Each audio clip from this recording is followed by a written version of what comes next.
अगर एक सैनिक कहता है कि मुझे मौत से डर नहीं लगता, या तो वो झूठ बोल रहा है या वो गोरखा है। ये बात तो कईयों ने सुनी, कई बार सुनी। किसने कही वो बताता हूं, वो है सैम मानेकशॉ। सैम मानेकशॉ ऐसे व्यक्ति जिनका नाम सुनते ही सम्मान और प्रेम आ जाता है कि ऐसे आर्मी के ऑफिशियल इरादे इनके इतने मजबूत जैसे कोई पहाड़, बुलंद आवाज ऐसी जैसे शेर की दहाड़। माइक पसंद नहीं था इनको। बिना माइक के बोलने वाले आदमी छाता और माइक लेके कभी नहीं चले जिंदगी में। बोले बारिश तो मेरे साथ रहती है, तूफानों की बारिश और बंदूकों की गोलियों की बारिश। मैग्निफिसेंटली मुस्टैश्ड, ऐसी ऐसी मूछे बढ़िया, नो नॉनसेंस, ऐसे याद किए जाते हैं most decorated general of Indian army. Hard work, intelligence, dedication, confidence की वजह से बहुत तेज प्रमोशन मिले पूरा जीवन इनको। इन्होंने कई बार मौत को धोखा दिया है। मौत को धोखा देने वाले 27 जून 2008 को 94 साल की उम्र में मिलिट्री हॉस्पिटल वेलिंगटन में तमिलनाडु में इनका देहांत हुआ। और वो एक एरा की समाप्ति थी। इनका नाम क्या था? शमशेर जी, होर्मुस जी, फराम जी, जमशेद जी मानेकशॉ। लंबा नाम था लेकिन बाद में इनको सैम मानेकशॉ के नाम से जाना लगा। इनका एक निकनेम भी हो गया था सैम बहादुर, जिसके ऊपर मूवी आ रही है 1 दिसंबर को। आग लगा दूंगा इस वीडियो में। क्या सोच रहे थे? डॉग नीचे लिख देना कमेंट बॉक्स में, doctor Vivek Bindra is back with the case studies. पहले इंडियन आर्मी ऑफिसर जिनको प्रमोट किया गया 5 स्टार रैंक वाले फील्ड मार्शल। फील्ड मार्शल सबसे ऊंची रैंक, सबसे ऊंची। पंजाब में जन्म लिया, पारसी पेरेंट्स थे, पिता इनके डॉक्टर थे जो आर्मी में काम करते थे। हीराबाई इनकी माता जी जो कि होम मेकर थी। 15 साल की उम्र में लंदन जाना चाहते थे गायनोकोलॉजिस्ट बनने। बाप ने बोला कुछ मर्दों के काम कर, कहता बन के दिखाता हूं। मर्द छोड़ के दिल्ली चले गए, इंडियन मिलिट्री एकेडमी का एग्जाम दिया। पहली रैंक के साथ सीधा सेकंड लेफ्टिनेंट ब्रिटिश आर्मी के अंदर, जो बाद में इंडियन आर्मी बनी, 1934 में ज्वाइन किया। कहते हैं I don't like fighting 1-on-1। मैं 1-on-1 नहीं लड़ता, मैं 1-on-100 लड़ता हूं। हाँ, 1.25 लाख ना लिख कर लड़ा हुआ। ऐसी फिलॉसफी से पैदा हुए थे भाई साहब। इनकी जिंदगी सुनोगे ना दिमाग हिल जाएगा। क्योंकि doctor Vivek Bindra is back in action. लिख देना नीचे कमेंट बॉक्स में केस स्टडी पे केस स्टडी। वो कहते हैं मुझे ढूंढ लोगे तो मैं कह दूंगा कि तुम बहुत बढ़िया हो, मुझे पकड़ लोगे तो मैं कह दूंगा तुम बहुत तेज हो, लेकिन अगर मुझे मार दोगे तो मैं कह दूंगा तुम मजाकिया आदमी हो, मजाक कर रहे हो, मार नहीं सकते, तुम मुझे क्या समझते हो? हाँ, 4 डेकेड, 5 बड़ी लड़ाइयां, युद्ध और 6 फिलॉसफी। 4 decade, 5 war, 6 philosophy. ये है मेरा आज का वीडियो। 40 साल में लगभग 5 बड़े युद्ध करे 6 बड़ी फिलॉसफी के साथ। आज 6 फिलॉसफी समझाऊंगा। World war 2, India partition war, sino India war, India Pakistan war और India east Pakistan war. Bangladesh को जन्म देने वाले सैम मानेकशॉ। नमस्कार, विवेक बिंद्रा बोल रहा हूं, फाउंडर एंड सीईओ बड़ा business.com। फेसबुक का केस स्टडी देख लिया होगा, इजराइल वर्सेस पैलेस्टाइन देखा, इंडिया वर्सेस नॉर्थ कोरिया देखा, बिलीफ सिस्टम देखा। इसके अलावा लगातार एक के बाद एक वीडियो ला रहे हैं। हरियाणा की जाट कम्युनिटी के ऊपर आपने केस स्टडी देखा। आ रही है चार्ल्स शोभराज की अजीबो गरीब कहानियां। आ रहे हैं गुरु नानक देव जयंती पे, महाराजा अग्रसेन पे केस स्टडी ला रहा हूं, पृथ्वीराज चौहान पे ला रहा हूं। कमेंट बॉक्स में बता दो कौन कौन सी केस स्टडी देनी है। साथ में जरूर लिख देना doctor Vivek Bindra is back in action. Her Sunday सुबह 8 बजे सुन लो। शौर्य और साहस में बड़े थे, 5 ऐतिहासिक युद्ध लड़े थे। सैम मानेकशॉ अलग व्यक्ति हैं। ये वीडियो हर बच्चे को दिखाना है हमारे को देश के अंदर। आग लगा देंगे सीने के अंदर। हर बच्चे को ये वीडियो देखना बहुत जरूरी है। मैं कहते थे कि I regret that I have only one life to give for my country. ये चाहते थे मुझे हर जीवन मिल जाए जो देश को दे दूं। इनका जो नैक था ना प्लानिंग और कोऑर्डिनेशन का, वो बड़ा अद्भुत था। पता नहीं चाणक्य पंडित के दूसरे अवतार, लेकिन थे शक्ति में महाराणा प्रताप थे। एकदम एकदम छत्रपति शिवाजी महाराज की जय वाली फीलिंग थी इनकी। कंप्लीट अपनी टीम पर ट्रस्ट किया करते थे और ब्रेवरी थी बैटलफील्ड में। India finest military leader India has ever got. ये क्या कविता लिखी इन्होंने अपने बारे में? If I die on battlefield, अंग्रेजी में सुनना ध्यान से, If I die on the battlefield, box me up and send me home। अगर मैं युद्ध में मर जाऊं, बॉक्स मी अप, शहीद हो जाऊं, बॉक्स मी अप, मुझे डालना और घर भेज देना। Box me up and send me home, take my gun, put on my chest and tell my mom I did my best. कहते बंदूक रख के पुट ऑन माई चेस्ट, मेरी माँ को बता देना आई डिड माई बेस्ट। बहन के लिए बोले tell my sister not to get upset because I did not rise after sunset. Upset मत होना अगर मैं सनसेट के बाद नहीं उठा तो। क्या बोले? एंड टेल माई लव, मेरी पत्नी को बोल देना tell my love that I always be with her because I am an eternal Indian soldier. क्या समझे? ये सैम मानेकशॉ है। मिलिट्री क्रॉस का अवार्ड मिला, पद्म भूषण, पद्म विभूषण, पता नहीं भारत रत्न क्यों नहीं मिला। गुस्सा आ रहा है मेरे को बहुत। इनको भारत रत्न मिलना बहुत जरूरी है। लास्ट में सबको रिक्वेस्ट भी करूंगा, ट्विटर पे हैशटैग कैंपेन चलाएंगे। Gallantry award, long service medal award, war medal award. भाई साहब 2 स्टार ऑन माय शोल्डर, कहते हैं 2 star on my shoulder are worthier than the millions of the stars in the sky. कहते ये जो 2 तारे हैं, ये जो 2 तारे हैं, ये जो 2 तारे मेरे कंधे पे हमारे हैं, ये आसमान में हजारों तारों से भी ज्यादा मुझे बड़े बहुत प्यार करते थे। स्टैचू उनके नाम पे कहीं बन चुके हैं। वेलिंगटन में इनके नाम का स्टैचू जहां इन्होंने शरीर छोड़ा था इनके ऑनर में। मानेकशॉ अवार्ड के लिए नहीं बने थे, ये सुन लो भाई लोग, क्या बोलता हूँ, मेरे गुस्सा आ रहा। मानिक शॉ अवार्ड के लिए नहीं बने थे, बल्कि अवार्ड उनके लिए बने थे। हाँ, प्रधानमंत्री मोदी ने फ्लाईओवर बनाया उनके नाम पे, पोस्टेज स्टैंप यूनिफॉर्म में उनकी रिलीज करी गई, उनका स्टैचू हेडक्वार्टर पुणे कैंटोनमेंट में था। मानिक शॉ ब्रिज नाम का एक ऊटी के अंदर कोनूर रोड पे था। बहुत लीडरशिप लेसन से 5-6 दूंगा आपको। मैंने क्या बोला? 4 दशक, 5 बड़े युद्ध और 6 फिलॉसफी। पहली फिलॉसफी है healthy humour is hallmark of inspirational leadership. कितने मजबूत लीडर हो, लेकिन मजाक भी करना आना चाहिए, मुस्कुराना आना चाहिए, और टीम आपके साथ खुश रहनी चाहिए। 9 गोलियां लगी थी इनको वर्ल्ड वॉर 2 के दौरान, जब ये सैम वर्ल्ड वॉर 2 में ब्रिटिश इंडियन आर्मी की तरफ से जापानीज सोल्जर से बर्मा में लड़ रहे थे ना, जापानीज सोल्जर ने, एक ही आदमी ने सीधा 9 गोलियां की छाती में ठोक दी थी। करेज देखो इनका। छाती में गोली खाने के बाद हंस रहे थे वहां पे। डेविड क्राउन ने अपना मिलिट्री क्रॉस उतार के सैम को पहना दिया, बोला ये जिंदा आदमी को पहनाया जाता क्योंकि तुम शरीर छोड़ने वाले हो। सैम मानेकशॉ फिर मुस्कुरा दिया। उनका एक फेथफुल सिख सिपाही था शेर सिंह, वो उनको उठा करके ऑस्ट्रेलियन सर्जन के पास ले गया, बोला इनको बचाना, इनको बचाना। ऑस्ट्रेलियन सर्जन बोला ये नहीं बच सकते, अब इनका समय हो गया, 9 गोलियां जा चुकी हैं ये अब। और वो कब की बात कर रहे हैं, आपको 30s 40s की बात कर रहे हैं। उस समय कहां कोई इतनी सारी भयंकर सर्जरी के लिए इतने इक्विपमेंट नहीं होते थे वहां पे जाकर के जंगल के अंदर युद्ध के बीच में। पर फिर भी ऑस्ट्रेलियन सर्जन ने पूछ लिया, सैम क्या हुआ तुमको? तो सैम फिर ऐसे कह रहे, हुआ तो कुछ नहीं, गधे ने लात मार दी थी। ऑस्ट्रेलियन सर्जन सोचा, यार क्या आदमी है ये, 9 गोली खाने के बाद हंस रहा है, मजाक कर रहा है, अभी भी गधे ने लात मार दी थी। बोला गोलियां 9 खाई थी सीने में, देश के लिए मजा आता था जीने में। ऐसा आदमी 9 गोली खाने के बाद भी जो मजाक कर सकता है, मौत मेरी महबूबा है, जब आएगी तुझे हंस के गले लगाऊंगा। सर्जन हंसते हुए बोला, बेटा तुझे बचाना पड़ेगा, तू बड़ा जरूरी है हमारे देश के लिए। इसने लार्ज पार्ट उनका इंटेस्टाइन का निकाल दिया, और बहुत कम लोगों को पता है वो जो लार्ज पार्ट इंटेस्टाइन का काट के निकाल के दोबारा सिल करके फिर से इनको रेडी किया ना, बहुत कम लोगों को पता है। उसके बाद से ये क्रंची या फ्राइड या फाइबर या फैट या रॉ प्रोड्यूस या कोई बीन्स और डेयरी या कोई कॉफी या सोडा कुछ नहीं ले सकते थे, और एक कटोरी से ज्यादा एक बार में खा नहीं सकते थे। जो सैम के अंदर जो एस है ना, वो सर्वाइवर का एस है। ये एक ऐसे पॉपुलर फ्यू सोल्जर्स में से थे जिन्होंने कई बार मैसिव फेटल युद्ध के अंदर भी मरते मरते मौत को मार करके फिर वापस आए हैं। ये उन बहुत कम सोल्जर्स में से थे जो 15-15 दिन तक बिना खाए जी सकते थे। जोश है, मौज है, क्या हुआ अगर सामने मौत है। 1947 का जब युद्ध हुआ था ना, पार्टीशन के टाइम पे, तो आपको एक कहानी सुनाता हूं पाकिस्तान के आगा मोहम्मद याया खान के साथ। ये कहानी सुन के मजा आएगा आपको, ये कहानी सुन के आपका सीना चौड़ा हो जाएगा। थे बड़े अच्छे आदमी, दोस्तों के दोस्त थे। बात ये पार्टीशन से पहले की है। मोहम्मद याया खान जो बाद में चल के तीसरे राष्ट्रपति बने पाकिस्तान के, दोनों बैचमेट हुआ करते थे, क्योंकि तब तो इंडिया पाकिस्तान एक ही था, पाकिस्तान तो बाद में आया था। पार्टीशन के टाइम पे सैम मानेकशॉ इतने पावरफुल थे, आपको इसी बात से पता चलता है कि पाकिस्तान ने पूरी जान लगा दी थी इसको बोलने में कि हमारे देश आ जाओ, हमारे देश आ जाओ। ये बोला नहीं, मैं भारत से लड़ूंगा। बहरहाल याया खान चले गए पाकिस्तान, कोई बात नहीं। याया खान पाकिस्तान जाने से पहले बोले, सैम यार अपनी दोस्ती अच्छी है और तेरी बाइक उससे भी ज्यादा अच्छी है। बोला अच्छा, एक काम कर, 1000 रुपये में अपनी बाइक दे दे मेरे को, बहुत पसंद है, साथ लेके जाऊंगा पाकिस्तान, वहां चलाऊंगा, थोड़ा इंप्रेस करूंगा। अब किसको इंप्रेस करना वो मुझे पता नहीं, लेकिन याया खान ने रिक्वेस्ट किया, सैम मानेकशॉ ने कहा ले जा यार। वो लेकिन अभी पैसे नहीं है मेरे पास, पैसे पाकिस्तान पहुंच के भेजूंगा तेरे पास 1000 रुपये। सैम ने कहा कोई बात नहीं, मुझे मालूम है तू भारत का आर्मी का सोल्जर है, मैं आ जाएंगे, पैसे की टेंशन नहीं है। सैम मानेकशॉ थोड़ा बड़े समझ पा रहे हो आप क्या पर्सनैलिटी है उनकी। चले गए याया खान, 1000 रुपये आए नहीं, कभी 1000 रुपये आए नहीं। याया खान से दोबारा मुलाकात लगभग 23-24 साल के बाद 1971 के वॉर में हुई। 1971 के वॉर के बारे में सबको पता है। वो ठोक के पाकिस्तान को इतना मारा कि पाकिस्तान को आधा करके बांग्लादेश बाहर निकाल दिया इस पाकिस्तान से। जब भी लिखता हूं इनकलाब लिखता हूं, दुश्मन की हर गोली का जवाब लिखता हूं। और वहीं गए उनके सामने, बोले याया खान तूने 1000 रुपये देने थे, पर मुझे भी देख ले, तेरे 1000 रुपये ले लिए, मैं तेरा आधा देश ले लिया उसके बदले में। आइंदा से किसी के 1000 रुपये मार मत लियो। ये था याया खान को मैसेज कि 1000 रुपये के बदले पूरा आधा देश निकाल लिया और बांग्लादेश बना दिया उसको। पावरफुल आदमी है। दूसरी philosophy fearlessness, leadership lesson number 2, डर के साथ लीड करने वाला लीडर नहीं बन सकता। No man is a man until he has become a soldier. इनके लिए आदमी सोल्जर कैसे पता है? सैम एक बार कमांडिंग एक सिख कंपनी को कमांड कर रहे थे। 6 फुट 4 इंच का एक सिख सिपाही बड़ा, सोन सिंह, और उसने अप्लाई किया था उसको नायक रैंक के लिए, प्रमोशन होनी थी। सैम मानेकशॉ को अप्रूवल देना था प्रमोशन का, उन्होंने रिजेक्ट कर दिया। बोला ये सोन सिंह को अभी नायक नहीं बनाएंगे, हम बाद में देखेंगे। रिजल्ट पब्लिश हुआ, सोन सिंह नायक नहीं बनाए गए। सोन सिंह जब नायक नहीं बनाए गए, 6 फुट 4 इंच का सिख सरदार, सैम मानेकशॉ छोटे से थे बेचारे, हाइट नहीं थी,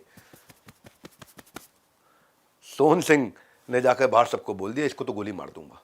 तो सूबेदार सैम के पास भागते हुए आए, सैम मानेकशॉ के पास, बोले साहब सोहन सिंह को हमने अरेस्ट कर लिया है, क्योंकि वो कह रहा है कि वो आपको गोली मार देगा। गोली मारेगा मेरे को? मैं सूबेदार नायक नहीं बना, तो गोली मारेगा मेरे को? सैम ने बोला बुला सोहन सिंह को। सोहन सिंह इधर आओ। सोहन सिंह भी आया। अब था 6 फुट 4, लेकिन थोड़ा गर्दन झुका करके आया। मैंने सुना तू मुझे गोली मारेगा सोहन सिंह?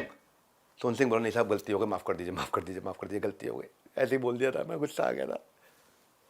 सोहन सिंह के हाथ अपनी पिस्तौल निकाल के लोडेड गन के साथ चक्री घुमाई, पकड़ अभी गोली मार, तुझे मुझे मारना है, ये मेरा ऑर्डर है, तेरे को मार गोली मेरे सर पे। सोहन सिंह बोला साहब गलती हो गई, माफ कर दीजिए सर, गलती हो गई, माफ कर दीजिए। सैम मानेकशॉ को गुस्सा आया, थोड़ा ऐसे ऊपर करके खड़े हुए और जोर से चांटा मारा उसके मुंह पे, बोला भाग यहां से। सोहन सिंह चला गया। 3 घंटे के बाद सूबेदार फिर भागते हुए आया, साहब जी गड़बड़ हो गई, सोहन सिंह कह रहा है इसको कल मारूंगा गोली। उसने बोला दोबारा बोला उसको, सोहन सिंह तू क्या बोल रहा है, कल मारेगा मुझे गोली? गुस्से में सैम मानेकशॉ, नहीं साहब गलती हो गई, गलती। शट अप सोहन सिंह, आज तुम मेरे कमरे के बाहर पहरेदारी करोगे, मैं अंदर सोऊंगा, और सुबह मुझे 5 बजे सोहन सिंह गरम गरम चाय के प्याले के साथ उठाने आओगे। और हुआ वो, सोहन सिंह सारी रात वहां पहरेदारी करता रहा और सुबह 5 बजे उठाया गरम प्याली चाय के साथ में। कई साल के बाद यह किस्सा तो खत्म हो गया, पर एक रिपोर्टर ने पूछा सैम मानेकशॉ क्या आपको डर नहीं लगा कि सोहन सिंह आपको गोली मार देता? सैम ने बोला यार आज पहली बार बताता हूं, अब रिटायरमेंट हो चुका है, डर बहुत लगा था मुझे, कांप रहा था मैं अंदर से, लेकिन अगर मेरी टीम को पता चल जाता ना कि मुझे डर लग रहा है तो पूरी रेजिमेंट बोलती हमारा साहब डरता है। हाँ, और उसके बाद वो उन्हें कभी कमांड नहीं कर पाता, लीड नहीं कर पाता। अपने डर को डराना और डर को मारने की जिम्मेदारी मेरी है। मानेकशॉ का मतलब क्या है? डर जिनसे डरता हो। मानेकशॉ का मतलब क्या है? मौत से जो लड़ता हो। डरपोक नहीं, ये खुद डर को पोक करते थे। पोक, कुछ लोग पोक करते ना, उंगली करना, डरपोक नहीं, डर को पोक करते थे, डेयरिंग दबंग थे ये Sam Manekshaw. Indo China war हुआ था ना, लोग इनसे चिढ़ने भी लगे थे क्योंकि बड़े बड़बोले थे। इनके वन लाइनर्स बड़े फेमस हुआ करते थे, वन लाइनर्स के मामले बड़ा फेमस थे। एक लाइन ऐसी बोलते थे, एक ही आदमी था जो इंदिरा गांधी को स्वीटी बुलाते थे। हाँ, तो इनके ना इस सब चक्कर में लोग इनसे काफी एनवियस हो गए और इनसे चिढ़ने लगे थे। इंडो चाइना वॉर जो था वो 62 के आसपास था। उस समय इनके खिलाफ इंक्वायरी चला दी गई कि ये ब्रिटिशर्स की तरह बोलते हैं, उनकी तरह स्मार्ट है, उनकी तरह एलोक्वेंट है, उनकी तरह जवाब देते हैं, उनकी तरह प्रेजेंटेबल है, उनकी तरह अनुशासित है, जरूर इनका आज भी ब्रिटिशर्स से कुछ लेना देना है। ऐसा नॉनसेंस एलिगेशन लगा दिया, इंक्वायरी बैठ गई। आर्मी की इंक्वायरी ना बड़ी सीरियस होती है। आर्मी की इंक्वायरी में सस्पेंड कर दिए, कॉर्पोरेट ऑफिसर्स की इंक्वायरी नहीं है, आर्मी की इंक्वायरी है। लेकिन जब इनको इंक्वायरी के कारण सस्पेंड किया गया और इंडो चाइना वॉर के अंदर हमारी हालत बहुत खराब हो रही थी, बहुत लॉसेस हो रहे थे, डिस्पाइट रनिंग इंक्वायरी प्रधानमंत्री नेहरू ने सैम मानेकशॉ को बुलवाया और उनको बोला सैम तुम जाकर के लीड करोगे इंडो चाइना वॉर में। वो बोले कि मैं तो इस समय मैं सस्पेंडेड हूं। बोले मुझे पता है तुम सस्पेंडेड हो, तुम्हारी इंक्वायरी खत्म, तुम जाके लीड करोगे। तब उन्होंने कमांडर्स के साथ एक मीटिंग करी और एक ही बात की, there will be no more withdrawals, कोई पीछे नहीं हटेगा। वो लगभग जब तक वो पहुंचे, उनकी लेट एंट्री थी, तब तक वॉर खत्म हो चुका था। पर यह देश जानता था कि अगर जीतना और जिताना है ना तो सैम मानेकशॉ को ही लाना है। तीसरा लेसन, ये वीडियो हर बच्चे को दिखा देना, ऐसा बन जाएगा ताकतवर। ऐसे जायंट बिलीवर्स के मेंटल एक्सेस मिलते हैं आपको। डिसिप्लिन, शासन के लिए अनुशासन जरूरी है, डिसिप्लिन आर्मी के अंदर। सैम एक दफा जम्मू की डिवीजन को लीड कर रहे थे, कमान संभाल रहे थे, तो उस समय के डिफेंस मिनिस्टर वीके मेनन वहां दौरे पे आए थे। दौरे पे आए तो बातचीत करने लगे, रक्षा मंत्री है, अब बात तो आर्मी के लीडर से करेंगे। तो सैम से पूछे, कौन? वीके मेनन, रक्षा मंत्री, पूछे आर्मी चीफ जनरल के बारे में तुम्हारी क्या राय है सैम? सैम एकदम अलर्ट हो गए और जवाब क्या देते? मुझे अपने चीफ के बारे में राय बनाने की इजाजत नहीं है। और जैसे उन्होंने ये बोला, वीके मेनन उनकी तरफ देखने लगे और फिर आगे बोले, आप आज मुझसे मेरे चीफ की राय पूछ रहे हैं, कल आप मेरे जूनियर से मेरी राय के बारे में पूछेंगे। और अगर सब अपने अपने सीनियर की राय इधर उधर बोलने लग गए, पूरी आर्मी का डिसिप्लिन उसी दिन खत्म हो जाएगा साहब। आर्मी का डिसिप्लिन रहने दीजिए, यहां अपने सीनियर्स की राय बनाने का हमको अधिकार नहीं। बहुत डिसिप्लिन आदमी थे। वीके मेनन से गुस्सा खा गए थे, बहुत खुंदक खा गए थे, उससे में चिढ़ गए थे उनके इस जवाब को, उल्टा जवाब देने को। लेकिन बाद में क्योंकि रिस्पेक्ट इतनी करते थे ना, आदमी बहुत ईमानदार थे ये इनका मानना था हीरो जो है ना वो गली मोहल्ले में नहीं होते, हीरो आर्मी में होते हैं। 1975 की बात बताता हूं, सैम मानेकशॉ को एक बार इनवाइट किया गया एक अवार्ड फंक्शन में कि हीरोज को अवार्ड देना है। बोला ठीक है, हीरोज को अवार्ड देने आऊंगा।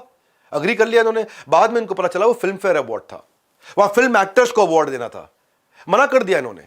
कहते कि only an army officer deserve to get the real title of a hero. Manekshaw की नजरों में असली रियल हीरो वो है जो सरहदों पे लड़ता है, वो नहीं जो टीवी सीरियल में लड़ता है। चौथा लेसन, 6 फिलॉसफी दे रहा हूं। Don't be a people pleaser. Yes man is the disgrace to country. कई लोग होते हैं yes man, yes man, yes man.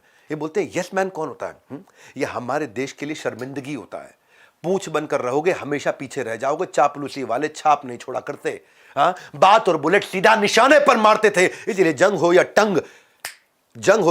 टंग, इनसे जीतना आसान नहीं था।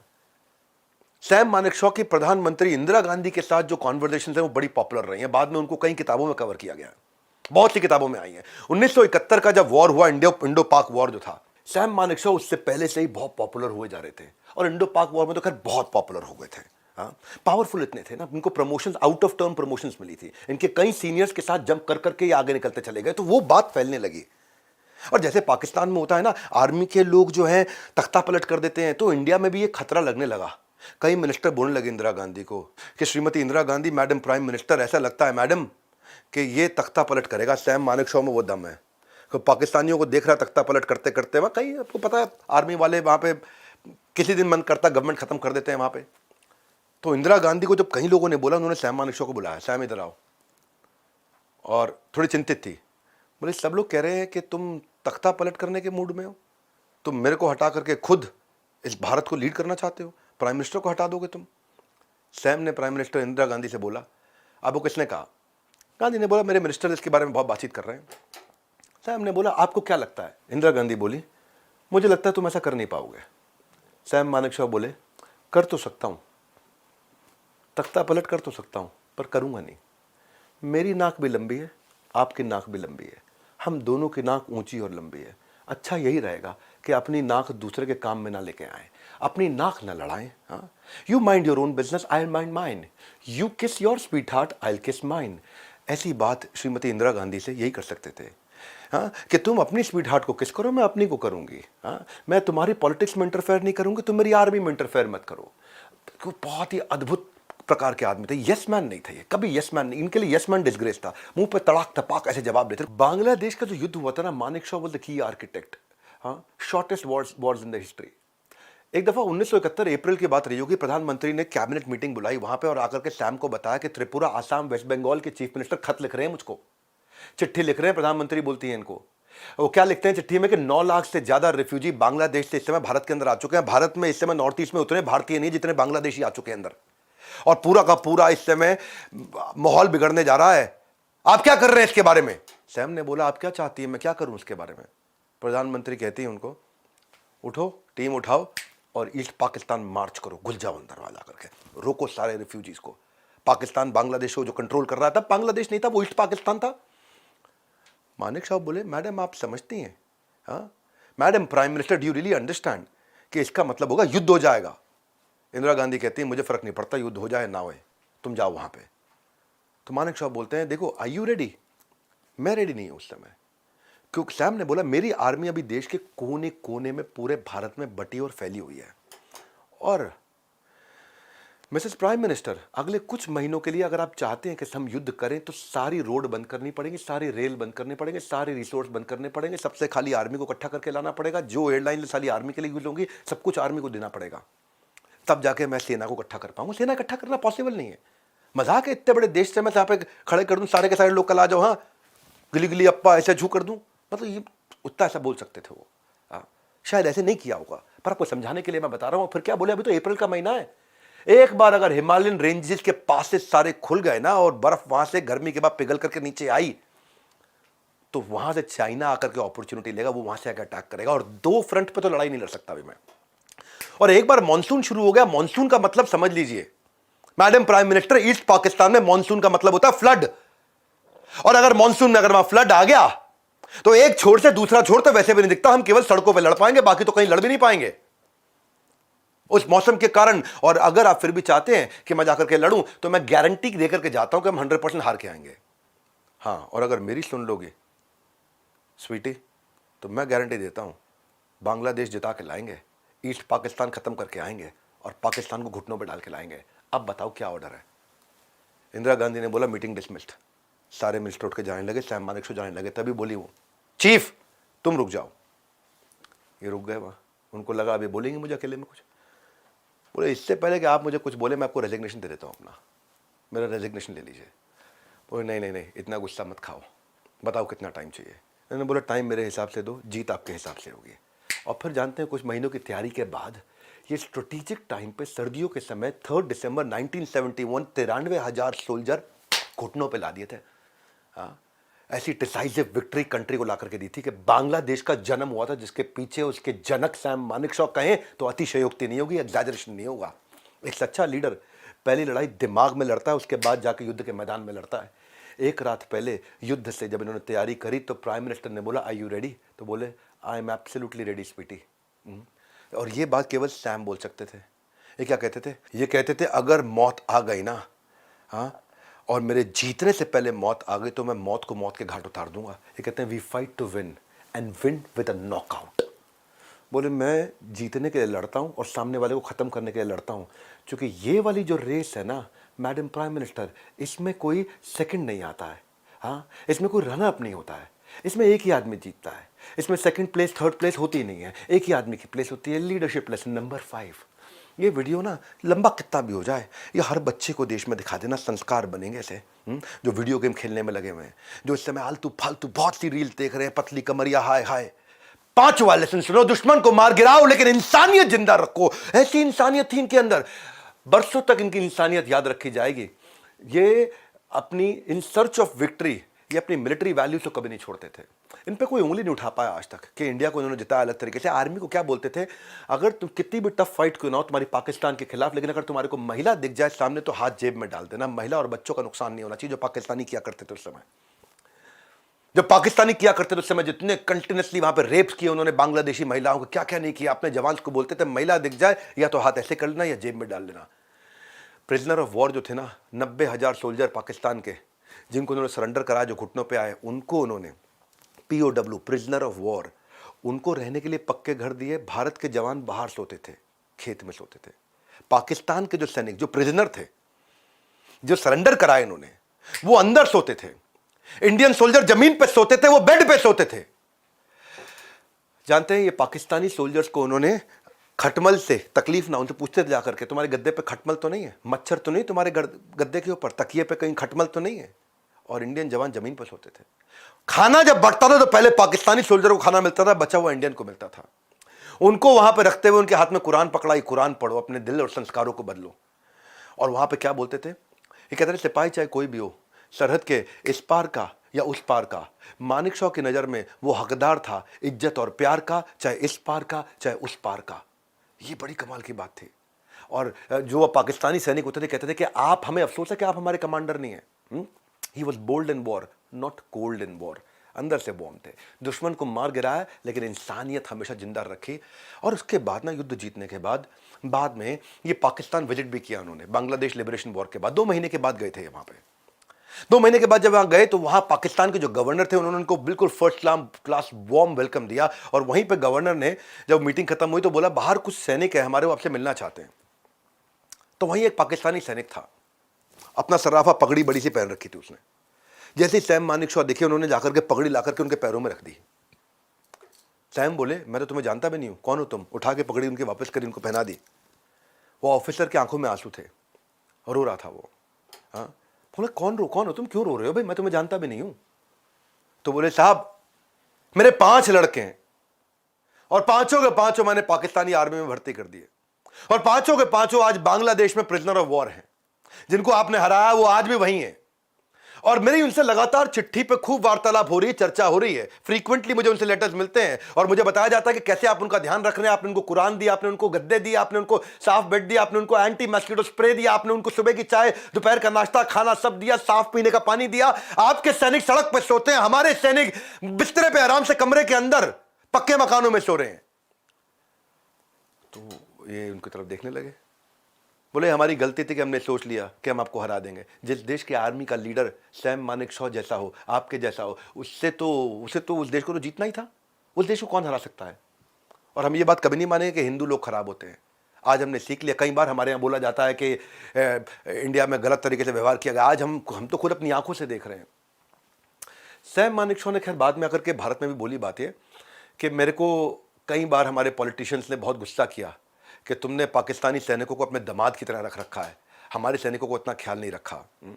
इनके कभी कभार इस व्यवहार से कुछ पॉलिटिकल लीडर्स, खासतौर से जो कांग्रेस के थे पुराने लीडर्स, उनके इनसे रिश्ते बहुत अच्छे नहीं रहे, जिसके कारण इनको बाद में वो इज्जत नहीं मिली जो उनको इज्जत मिलनी चाहिए थी। बहरहाल छठी इनकी philosophy, compassion not just passion. इनमें बहुत पैशन था, बहुत एनर्जी थी, बहुत पैशन था, पर साथ में कंपैशन भी था, बड़ा सॉफ्ट हार्ट भी था अपनी टीम के प्रति, अपनी टीम के साथ में बहुत हम्बल और बहुत हेल्पफुल थे। जब ये बटालियन के कमांडर थे ना, तो जैसे ही कोई नया जॉइनर आता था तो ये उसको रिसीव करने जाते थे, उसके बैग उठाते थे, कंधे पे बैग रख के उसके साथ साथ चलते थे। अब नया ऑफिसर आया, चेहरे से नहीं पहचान पा रहा है। उन दिनों इतना कोई सोशल मीडिया थोड़ी होता था कि फोटो वायरल हो रही है और देख पहचान रहे हैं वहाँ पे, है जी। ये आजकल तो किसी की भी फोटो वायरल हो जाती है, वीडियो वायरल हो जाते हैं। तो एक नया ऑफिसर आया, ये उनके बैग लेकर के उनके साथ साथ चल रहे, खूब गपिया रहे, बात कर रहे हैं उनसे, बढ़िया से आ रहे हैं उनके साथ में। बैग ले जाकर उन्होंने कमरे में रखा उनको बताया साहब ये आपका बेड है, साहब यहाँ पानी है, यहाँ नाश्ते की सुविधा, यहाँ खाने की सुविधा, उनका पूरा डिटेल बताया, पूरा इंफॉर्मेशन दिया। तो वो बड़ा खुश हुआ कि यार यहाँ तो कितना अच्छे जवान है, हेल्प करते हैं। उसने से पूछ लिया कि ऑफिसर आप यहाँ क्या करते हैं? तो सैम ने उनकी आंखों में देखा और बोले मैं नए ऑफिसर जो आते हैं उनकी मदद करता हूँ, उनकी सेवा करता हूँ स्पेयर टाइम में, खाली टाइम में, अदरवाइज मैं इस बटालियन को कमांड करता हूँ। तो वो ऑफिसर एकदम स्पीचलेस हो गया और एकदम उसने बड़ी हेजिटेशन के साथ पूछा आर यू सैम मानेकशॉ? तो ये मुस्कुराए और बड़ा पोलाइटली बोले यस। इनका सेंस ऑफ ह्यूमर कमाल का था, अनुशासन बेमिसाल था।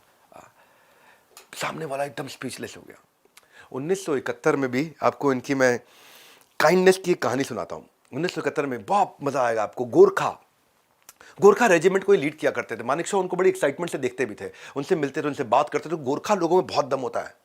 जी साहब ऐसा तो बोलते हैं वो, हाँ बहादुर ऐसा बहुत बोलते हैं। तो लेकिन इनको देख के घबरा जाते थे क्योंकि बहुत जबरदस्त लीडर थे ये।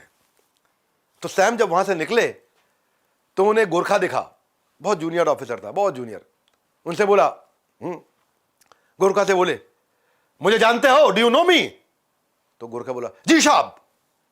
बोला मेरा नाम क्या हो? व्हाट इज माई नेम, मेरा क्या नाम है? तो वो बेचारा घबरा गया और उनका नाम बड़ा लंबा सा, डिफिकल्ट था। मिक्स फीलिंग थी, एक्साइटमेंट भी था और नर्वस भी बहुत हो रहा था। तो सैम मानेकशॉ नहीं बोल पाया, बोला अचानक मुझे निकला सैम बहादुर साहब। तो ये मुझे मुस्कुराए सैम बहादुर। उनको उसकी इनोसेंस बहुत अच्छी लगी, इतनी प्यारी लगी इनोसेंस कि सैम मानेकशॉ ने बड़े अच्छे से मुस्कुराया, उसको गले लगाया और गले लगा करके उसने बोला सैम मानेकशॉ ने कि आज से मैं अपना नाम सैम बहादुर ही रखूंगा। ये गोरखा रेजिमेंट के द्वारा दिया गया नाम है। सैम एक्चुअली बहादुर तो जन्म से ही थे, बस नाम सैम बहादुर उनको बाद में मिला है। बहुत जबरदस्त व्यक्ति, बहुत जबरदस्त व्यक्ति। इतने ईमानदार थे कि ऑफिसर्स के हाथ में अगर कोई पैसा होता तो इनकी अलमारी में रख देते थे। कई बार ऐसा होता था कि सूबेदार को अपनी जमीन बेचकर कैश मिला तो इनकी अलमारी में रख देते थे, इनकी बीवी उसका ध्यान रखती थी। सैम मानेकशॉ को आगे चल के जो है उतना सम्मान नहीं मिला, कारण इनका बड़बोलापन। और इन्होंने एक बात मजाक में बोल दी थी जिसको लेके कांग्रेस के कई लीडर्स और हमारे भारत के कई लीडर्स और आर्मी के लीडर्स बहुत बुरा मान गए थे। बोली बात मजाक में थी। एक बार एक रिपोर्टर ने उनसे पूछा था क्या पाकिस्तान ने आपको इनवाइट किया था उनकी आर्मी लीड करने के लिए, लेकिन आप भारत में रुक गए, अगर आप पाकिस्तान चले जाते तो क्या होता? तो उन्होंने बोला पाकिस्तान में अगर मैं चले जाता तो पाकिस्तान सारे युद्ध जीत जाता।